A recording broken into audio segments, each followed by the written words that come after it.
Nisy moa ny fiainana tampanao gazety tamin'ity androandroany ity izay nahafahana nanolotra ny fekevitra tapaka tao anatin'izay fivoriana izay araka izao fanazavana hoentin-Ramatoa ministra ndraraham-bahiny izao Ramatoa Atala Béatrice. Dika izay noresahana androany amin'ny conseil des ministres araka ny voalaza ny secrétaire général teo maro tokoa raha tsy resaka fa tsy ny resaka diplomatie, ny santé, ny miralenta, ny fahazahoan'ny olona mifamezivezy atao anatin'ny ranomasimbe indiana zany hoe ny firenena atao anatin'ny océan indiana. Eo ihany koa ny espace le voalaza teo hoe les connexions aériennes sy lay fifandraisantsika ary zay tsara marineto fa dia osoniavina amin'ny fahavalo ambin'ny folo ny volana juin zao eto Madagasikara zany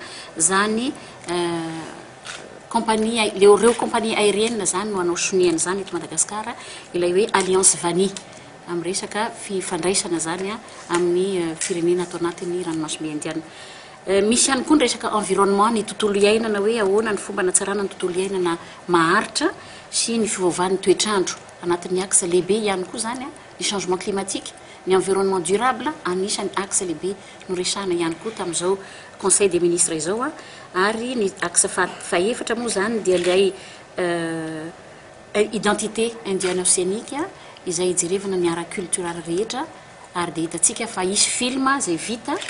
ity film ity moa dia nazona fikatoavana ary ezana alefa ao amin'ny télévision malagasy mba ho hitany rehetra hoe manana fomba culturel mifandray be dia be tsika inona ny any La Réunion, inona ny any Maurice, inona ny any Comore, inona ny eto Madagasikara ka dia izay rehetra zay zany no ataoko hoe zava-dehibe ary amin'izao fotoan'izao tsika andray ilay centre de fusion efa nekena ary nekeny conseil des ministres androany zany